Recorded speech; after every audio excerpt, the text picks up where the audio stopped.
2019 is packed with great games coming up. Hi folks, it's Falcon, and today on GameRanks, the top 25 upcoming games of the second half of 2019. Coming in at number 25 is Greedfall. Greedfall is an action RPG that takes place in what I'm going to go ahead and say is a pretty original setting. It's a 17th century fantasy setting, more or less. Colonists land on an island that is, well, magical in a way you don't typically see in this type of a setting. You're not just out to conquer, though. There's a disease that the colonists are searching for a cure to, at least that's what the trailer indicates. And honestly, I think it looks really promising. It's different. It's asking you to choose who you side with, whether it be the native elves or the humans colonizing the land. Greedfall is coming to Windows, PlayStation 4, and Xbox One on September 10th. Coming in at number 24, Luigi's Mansion 3. If you're unfamiliar with the previous Luigi's Mansion games, the first came out on GameCube a very long time ago, way back in 2001. The second was a sequel created specifically for the Year of Luigi, back in 2013, and we're finally seeing a third, which is significantly upgraded from the previous ones. Of course, the Switch is way more powerful than the 3DS, and follows the same idea more or less. Luigi is in a haunted mansion with a vacuum cleaner, and it's 2019 and I can't wait to see what Nintendo comes up with for that. The first two games are great. I love Luigi's Mansion and I just cannot wait to jump back into it. It has the perfect release date too. Luigi's Mansion 3 is coming to Switch on Halloween.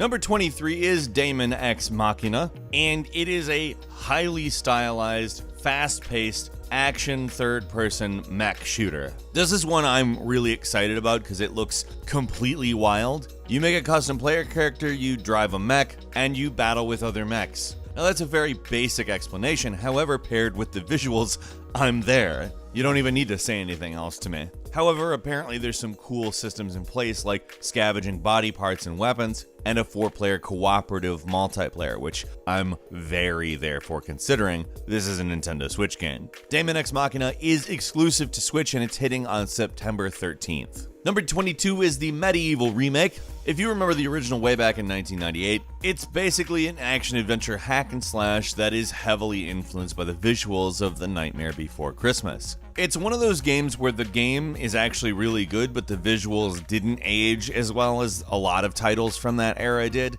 And I would say it's in part because they were going for a specific look that wasn't really possible with technology at the time. However, remembering that's kind of the point of the remake, the new version of Medieval will be coming to us in 4K with very detailed character models that I think actually achieves what it was trying to do. It's very cool looking, and I cannot wait to play through this game once again. The Medieval remake is exclusive to PlayStation 4 and is coming on October 25th. Coming in at number 21, Ancestors: The Humankind Odyssey, which is a third-person survival game where you start as an ape and literally evolve into a human, in theory. More or less, you control an ape clan, the ape clan needs to survive, and you need to help it survive as the clan grows and evolves. You'll be able to play different roles in the ape clan, and honestly, it's a very different approach to a survival game in my eyes. It's also made by the Assassin's Creed creator, who left Ubisoft and created his own studio.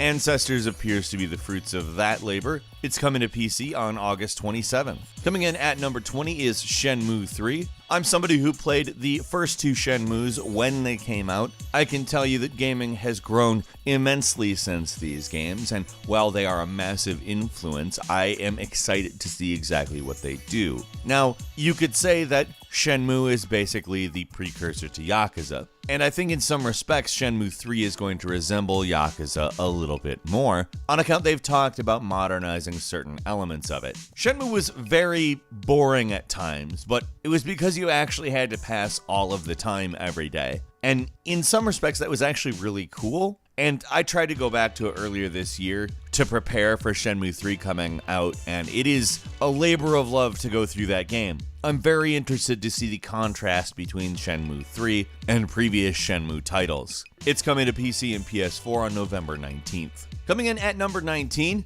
Wolfenstein Youngblood, a co-op Wolfenstein game set in the 1980s, Nazis still occupying everything, world still a dystopia. Honestly, looks really good. I'm excited for this game, and I have been for a while. They announced it a while back, and it's kind of been a waiting game. because it does look like a different take on the series, and I'm interested to see where that goes. Wolfenstein Youngblood is hitting PC, PS4, Xbox One, and Switch on July 26th. Coming in at number 18, The Legend of Zelda Link's Awakening is a remake of the old Game Boy title. And a hell of a Zelda game that is. However, it is of course a Game Boy title. There's not really a lot of ways to play a Game Boy title, and Game Boy games are two-color anyway. This is a good solution as far as I'm concerned. I really think this looks cool. I love the art style they've picked, and I'm really excited to go through the game again. Legend of Zelda Link's Awakening is exclusively hitting Switch, of course, September 20th. Number 17 is Marvel Ultimate Alliance 3: The Black Order, which comes to us from Team Ninja, and is the first exclusive Nintendo title in this series. If you're not familiar, the previous two games are action RPGs with 4-player co-op. I imagine this will translate well on the Nintendo Switch, and honestly, I like Team Ninja and I'm interested in what they do with this series. Nintendo is publishing the game, so it is an exclusive for the Switch, and it's coming July 19th. Coming in at number 16 is Fire Emblem Three Houses, the first new mainline Fire Emblem to hit a full console, but the full console is also the handheld console, so it seems like an obvious move. For those unfamiliar, Fire Emblem is a tactical role-playing game series.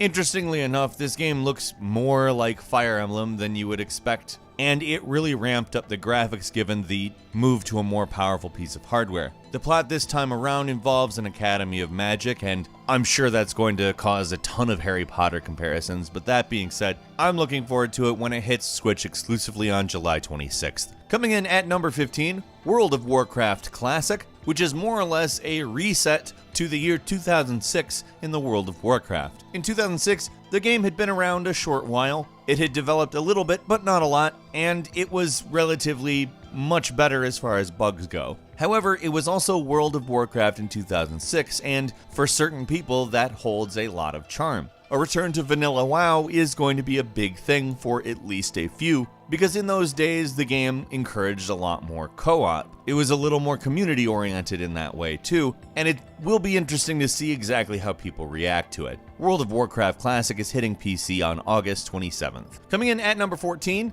Astral Chain, the newest Platinum Games game, led by the lead designer for Nier Automata, and it shows. The footage we see here very much reminds me of Nier Automata, which doesn't bother me at all. The game concerns an invasion by a living weapon called the Legion, and it looks like a typical, very high-style Platinum Games affair, albeit with a slightly new, clearly post-Nier Automata aesthetic. In fact, if you take that game and add a whole lot of neon color, you wouldn't be far off from what this looks like. In that respect, I am quite excited. Astral Chain is hitting Switch on August 30th. Coming in at number 13 is Control, the latest game from Remedy Entertainment, which definitely looks like the next in a line of their products. First, it uses the same engine as Quantum Break. Second, a lot of Quantum Break seems apparent in its DNA. However, Control seems to take place in a very interesting setting called the Oldest House, a huge, featureless skyscraper in New York City, referred to as a place of power in-game.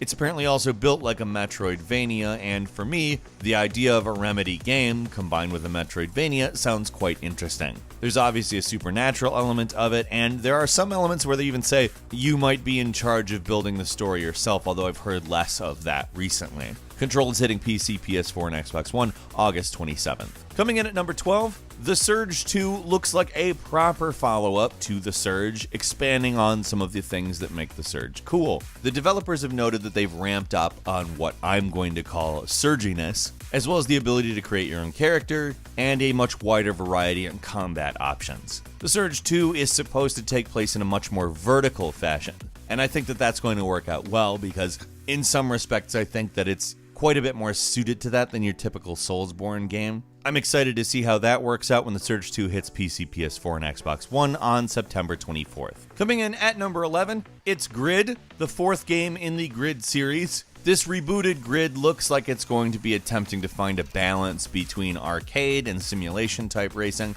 as well as provide a lot of choice-based stuff involving risk and reward, and they're particularly touting a damage model that will realistically impact the races, and also apparently give you a wide range of cars to choose from. It looks like an interesting game. Previous Grid games were pretty damn good, so I'm interested to see where they go. It looks amazing, so I want to see how the game holds up. Grid is hitting PC, PS4, and Xbox One on October 11th. Coming in at number 10, Ghost Recon Breakpoint, which is set in a big open world, fictional island on the Pacific Ocean called Aurora, and brings us all of the same tactical shooter base level game ideas, and is set 4 years after the events of Wildlands in 2023. It's actually a fairly interesting story in which a billionaire philanthropist technology is apparently falling into the hands of bad people, and he owns an island and cut himself off from the rest of the world. Honestly, I think there's a lot of interesting places you could go with that, and I hope that they go to at least a few of them when Ghost Recon Breakpoint hits PC, PS4, and Xbox One